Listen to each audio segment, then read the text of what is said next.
Assalamualaikum warahmatullahi wabarakatuh. Innal hamdalillah nahmaduhu wa nasta'inuhu wa nastaghfiruh wa na'udzu billahi min syururi anfusina wa sayyiati a'malina may yahdihillahu fala mudhillalah wa may yudlil fala hadiyalah.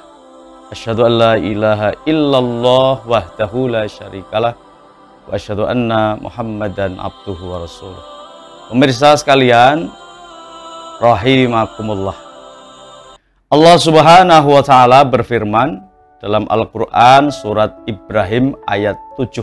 A'udzubillahi minasyaitonirrajim. La in syakartum la azidannakum wa la in kafartum inna azabi lasyadid. Sesungguhnya apabila engkau bersyukur atas nikmat yang kami berikan, la azidannakum, sungguh kami akan menambah nikmat itu.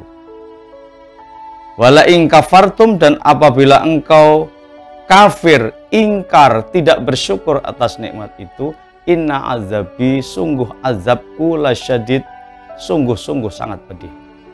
Pemirsa sekalian, dulu saya mengira kalau sudah mengucap Alhamdulillahirabbil alamin itu sudah bersyukur, saya kira. Tapi ternyata setelah saya baca tulisan Ustadz Haji Yunahar Ilyas LC MA, Allah yarham, ternyata syukur itu tidak cukup dengan Alhamdulillahirabbil alamin. Paling tidak syukur itu harus memenuhi 3 dimensi, 3 unsur. Apa saja itu?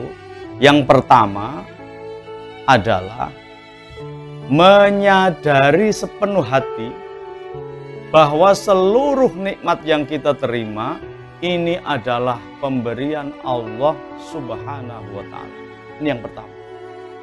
Jadi di dalam hati kita sadar betul bahwa semua nikmat ini datangnya dari Allah Subhanahu wa taala.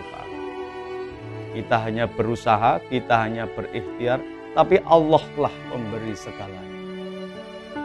Ini tidak mudah, saudaraku sekalian, karena memang pada umumnya orang itu merasa bahwa dirinya diberi nikmat yang besar oleh Allah Subhanahu wa taala itu ketika nikmat itu sudah dicabut oleh Allah taala. Contoh, kita diberi sehat, badan kita sehat walafiat. Ini adalah nikmat yang sangat besar, mahal harganya.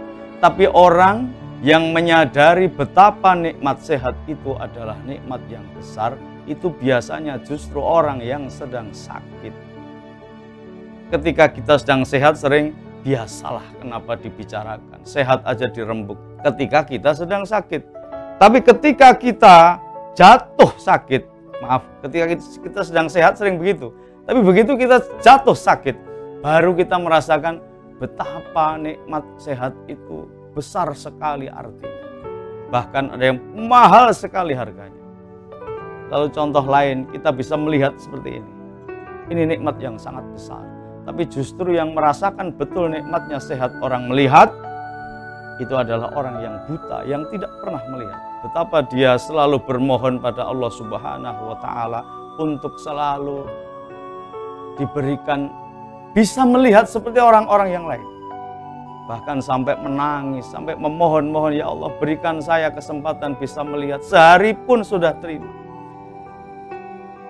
Luar biasa, betapa besar nikmatnya orang melihat. Tapi justru orang yang melihat seperti kita sering merasa itu biasa. Maka saudaraku sekalian, unsur dari syukur yang pertama adalah memahami, menyadari betapa besar nikmat Allah diberikan kepada kita. Yang pertama. Lalu yang kedua, menyampaikan, mengucapkan, mengikrarkan dengan lisan kita. Mengucapkan kalimat thayyibah. Misalnya kalimat tahmid, alhamdulillahi rabbil alamin. Maka sering kita lihat ada orang yang dia mengucapkan alhamdulillah itu dengan menangis bahagia. Menangis bahagia. Dengan segenap jiwa raganya. Kenapa? Karena ucapan alhamdulillahnya itu didasari oleh pemahaman bahwa ini semua adalah karunia Allah SWT. Tapi ada juga saudara kita yang mengucap alhamdulillah itu sepertinya dangkal gitu. Diterima itu, didengar itu kayaknya dangkal aja, enggak seperti itu, tidak ada sampai hatinya. Auzubillah min dzalik. Jadi ucapan alhamdulillah seharusnya muncul dari relung hati yang paling dalam, kesadaran penuh bahwa semua adalah pemberian Allah SWT. Lalu yang ketiga, unsur ketiga dari syukur adalah menggunakan nikmat itu untuk taat kepada Allah SWT. Contoh misalnya kita diberi nikmat sehat, sadari penuh bahwa ini semua pemberian Allah, ucapkan puji-pujian kepada Allah, diantaranya alhamdulillahirabbil alamin, lalu gunakan kesehatan itu untuk taat kepada Allah Subhanahu wa taala. Mumpung masih diberi sehat. Kita diberi kekayaan yang melimpah, sadari sepenuhnya bahwa itu semua adalah pemberian Allah Subhanahu wa taala. Sering ucapkan kalimat thayyibah alhamdulillahirabbil alamin, lalu gunakan harta itu dibelanjakan di jalan Allah Subhanahu wa taala untuk menebar kebaikan kepada sesama. Insya Allah kalau kita bisa bersyukur model ini, sadar dalam hati bahwa semua milik Allah, ucapkan dengan lisan dengan kalimah-kalimah thayyibah, gunakan seluruh nikmat untuk taat pada Allah SWT, insya Allah akan ditambah nikmat kita oleh Allah sebagaimana janji Allah dalam surat Ibrahim ayat 7 yang kita baca di depan. Semoga kita dijadikan oleh Allah SWT orang-orang yang pandai bersyukur kepada Allah SWT. Wabillahi taufiq wal hidayah. Wassalamualaikum warahmatullahi wabarakatuh.